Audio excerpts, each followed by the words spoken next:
Today's episode is brought to you by Forvis Mazars. SoundCartel.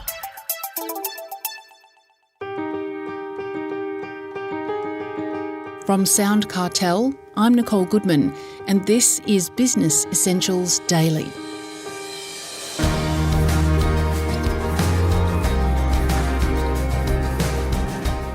At the age of 24, Cameron Schwab was the youngest CEO of an AFL club. Heavy responsibilities and big shoes to fill. His father, Alan, was a legendary AFL administrator. For most of the next 25 years, Cameron was a CEO of Richmond, Melbourne and Fremantle football clubs. It was during this quarter century of unprecedented change in the competition that Cameron faced some of the sport's most difficult challenges, all under the spotlight of the mass media. Today, Cameron is a CEO again, but this time of his own business called designCEO, which takes business leaders to even greater levels of performance. One thing he learned from his early days in footy as a recruiter was the ability to recognise potential talent in players. Chris Ashmore asks Cameron how business leaders too can spot the signs of a peak performer. If you're a learner, you've displayed it at some point. It's what the eye can't see. You have to dig a little bit deeper.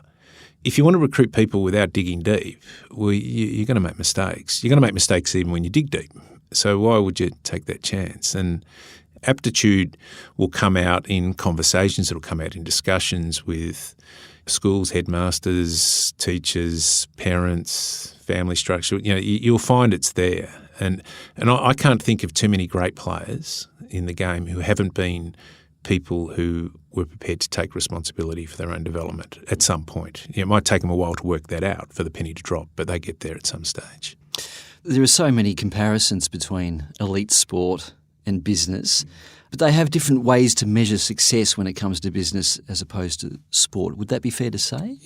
The difference I find between business and sport is that the conversations in and around sport are always about your talent and always about your teaching. They're always about, have we got the right talent and are we coaching them well? And the team aspect of it is then an outcome of those two things. We then focus on the team stuff come match day, of course. But I find that in business, they're more wanting to get the team thing without the focus on the talent and the teaching. I don't find many CEOs, for instance, who go deep on their talent acquisition or on their talent retention or their talent development because it's actually hard work and you're going to get it wrong a lot.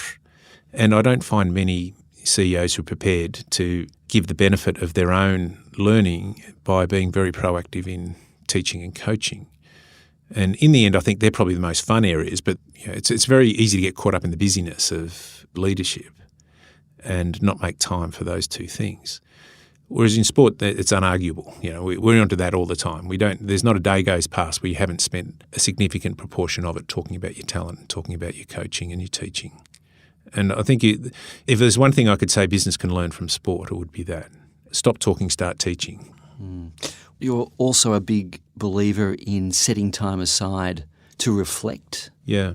Again, to try and overcome the busyness, I've used this saying a lot. I'm not sure where I actually picked it up from, that the term is busy is the new lazy, that basically there's so much in and around our lives that we can fill them with. And if you've got your inbox open all day, well, that's going to do it for you anyway. The number one competency I think we can establish and develop is actually one of a reflective competency. How do we know and understand where we're at, given the chances are what's happening in our world is changing, and we're changing? The recommendation I make is that you set aside 3 hours every 3 months for 3 questions. And the first of the questions are, what does this role expect of me? A really clear look at, are you sure what the role expects of you? And if you're a CEO and you're reporting to a board, have you had that conversation with the board? And if you've got people who are looking to you for leadership, have you had that same conversation with them? And the second one is, what do you expect of the role? Because it will change. You will change.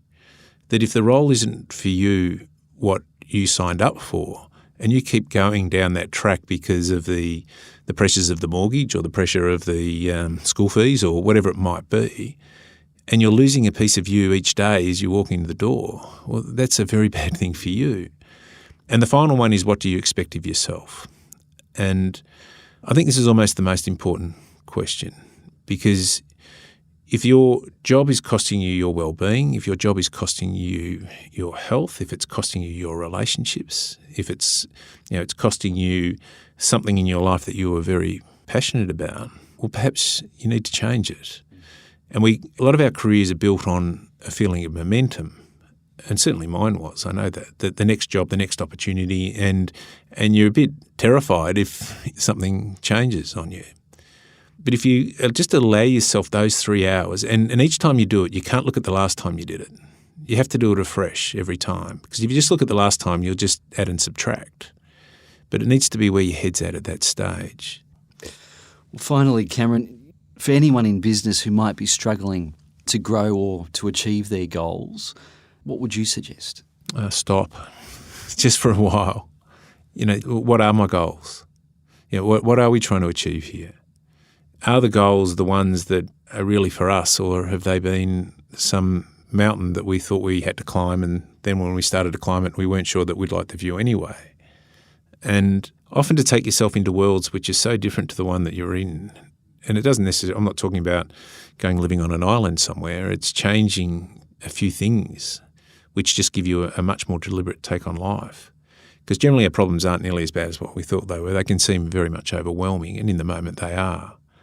But rarely are they the things that you reflect on 5 years down the track. What you reflect on is that when you did go a little bit deeper, you did find a solution and you changed things, and things worked out for you.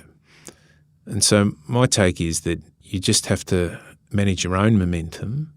Don't allow just the sense of overwhelm to dictate how you fill your day. The one thing about being a leader is you actually have more control over that than people think. And I'm almost embarrassed to say that I spent 25 years as a CEO, and I could say there were days I went into work and I knew I could get through that day and do nothing if I wanted to, because no one was ringing and checking up on me so much.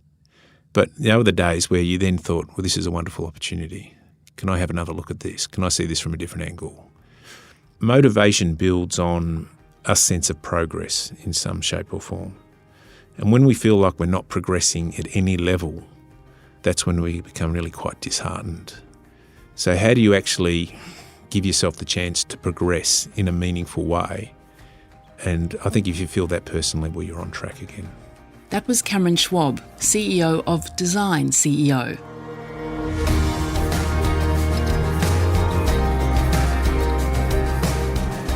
This episode of Business Essentials Daily is produced by the team at SoundCartel. Thanks for listening. I'm Nicole Goodman. We'll bring you more Be Daily tomorrow. Follow @BE Daily Podcast across social media and head to bedaily.com.au for more from the Business Essentials Daily podcast. SoundCartel. This episode was brought to you by Forvis Mazars. To find out more, visit forvismazars.com/au. That's FORVISMAZARS.com/au.